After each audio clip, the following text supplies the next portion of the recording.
CM Revanth దెబ్బకు BRS BJP shock లోకి వెళ్లాయా? BC reservation తో ఆ రెండు పార్టీలు కోమాలోకి పోయాయా? మాటలు కాదు చేతల్లో చేసి రేవంత్ చూపించారా? రేవంత్ చేసిన పనికి ప్రత్యర్థి పార్టీలు కూడా పాలాభిషేకాలు చేస్తున్నాయా? అసలు రేవంత్ ధైర్యం ఏంటి? ఇప్పుడు రేవంత్ ని సైతం చూసి మోదీ ఫాలో అవ్వాల్సిందేనా?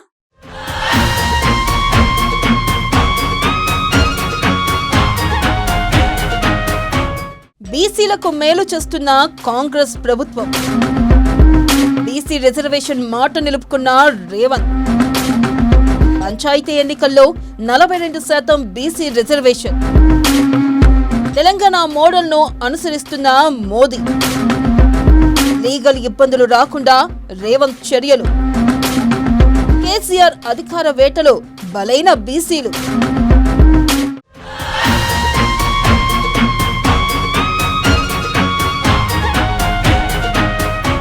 తెలంగాణ సీఎం రేవంత్ రెడ్డి మాటల మనిషి కాదు, చేతల మనిషి అని మరోమారు నిరూపించారు. ఎందుకంటే మాటలు అందరూ చెప్తారు, కానీ చేసి చూపించడం మాత్రం రేవంత్కే చెల్లింది. ఇచ్చిన మాట ప్రకారం బీసీ రిజర్వేషన్ అమలు చేసి బీసీ ఛాంపియన్ గా నిలిచారు. అంతేకాదు, బీఆర్ఎస్ బీజేపీలపై రాజకీయంగా తిరుగులేని దెబ్బ కొట్టింది రేవంత్ ప్రభుత్వం. ఈ దెబ్బతో రేవంత్ రెడ్డి వ్యక్తిగతంగా బీసీలోకి బలంగా వెళ్ళిపోయాడు. 6 గ్యారంటీలు ఒకవైపు అమలు చేస్తూనే సామాజిక సమతుల్యత విషయంలోనూ ఆచితూచి రాజకీయ నిర్ణయాలు తీసుకుంటున్నారు.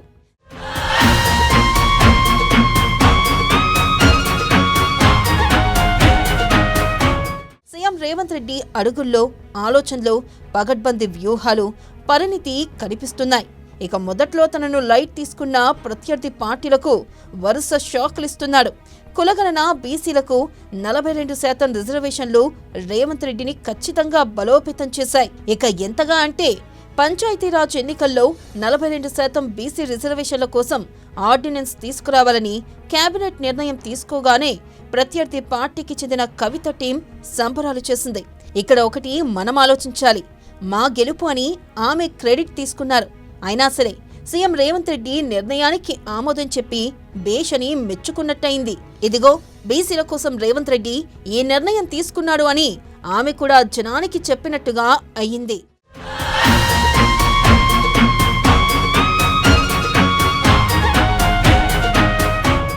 ఇక 42% రిజర్వేషన్ల కోసం ముందుగా కులగణన చేసింది కాంగ్రెస్ ప్రభుత్వం. చివరకు మోదీ కూడా ఈ దశలో జాతీయ స్థాయి అమలు కోసం నిర్ణయం తీసుకోవాల్సిన అనివార్యతను సీఎం రేవంత్ ప్రభుత్వం క్రియేట్ చేసింది. రిజర్వేషన్లకు బిల్లు పాస్ చేసి ఢిల్లీకి పంపించారు. అయితే రాజ్యాంగపరమైన చిక్కులు ఉన్నాయి. 50% రిజర్వేషన్లు దాటొద్దు అంటుంది సుప్రీంకోర్టు. ఒక్క తమిళనాడులోనే రిజర్వేషన్లను 9వ షెడ్యూల్లో పెట్టి 50% దాటి రిజర్వేషన్లను అమలు చేస్తుంది. కానీ ఆనాడు ఉన్న రాజకీయ పరిస్థితులు వేరు.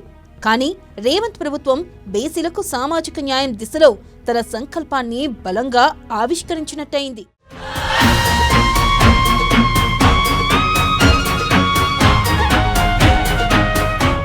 ప్రస్తుతానికి పంచాయతీరాజ్ చట్టం 2018లోని ఒక సెక్షన్ను సవరిస్తే ఎన్నికల్లో రిజర్వేషన్లను అమలు చేయవచ్చని, తద్వారా బీసీల్లోకి ఛాంపియన్గా బలంగా వెళ్లవచ్చునని భావించిన ప్రభుత్వం ముందుగా అసెంబ్లీ, మండలి సమావేశాలను ప్రోరోగ్ వేసి ఆర్డినెన్స్ జారీకి నిర్ణయం తీసుకుంది. ఒకవేళ ఎవరైనా కోర్టుకు వెళ్లినా, లీగల్ అడ్డంకులు ఏమైనా వచ్చినా సరే రేవంత్ సంకల్పాన్ని మాత్రం వ్యతిరేకించలేరు.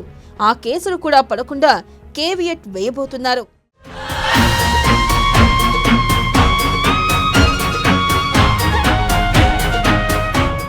ఇక రేవంత్ పాలనలోనే ఎప్పటికీ గుర్తుండిపోయే చారిత్రక నిర్ణయం. బీసీలకు వాస్తవంగా ఇంకా పెంచి రిజర్వేషన్లు అమలు చెయ్యాలి. కానీ ఇంత మాత్రం చేసిన ప్రభుత్వం ఏదీ లేదు. ఇంతలా చెయ్యాలన్నా ఆ సర్కార్కు గట్స్ కావాలి. అవి తమకు ఉన్నాయని నిరూపించుకున్నది రేవంత్ సర్కార్. తెలంగాణ వచ్చిన తర్వాత కూడా చాలా వర్గాలు నష్టపోయాయి. అధికారం కోసం కేసీఆర్ తప్పించాడు తప్ప ఏనాడు బీసీల కోసం ఆలోచించలేదు. అలా ఆలోచిస్తే అధికారమే కోల్పోతామనే భయం అతనిలో వెంటాడింది. అందుకే కేసీఆర్ అధికార వేటలో బీసీలు బలయ్యారు. ఇప్పుడు కాంగ్రెస్ వారికి ప్రాణం పోస్తుంది.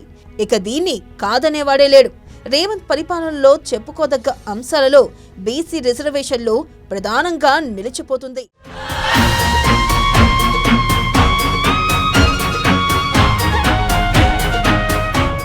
మొత్తంగా కాంగ్రెస్, రేవంత్ బీసీల్లో బాగా సానుకూలతను సంపాదించుకున్నారు. ఇది రాజకీయంగా బీజేపీ బీఆర్ఎస్కు నష్టం కాబట్టి సేమ్ బనకచర్లలాగే ఇందులో కూడా వారికి ఏం మాట్లాడాలో అర్థం కావడం లేదు.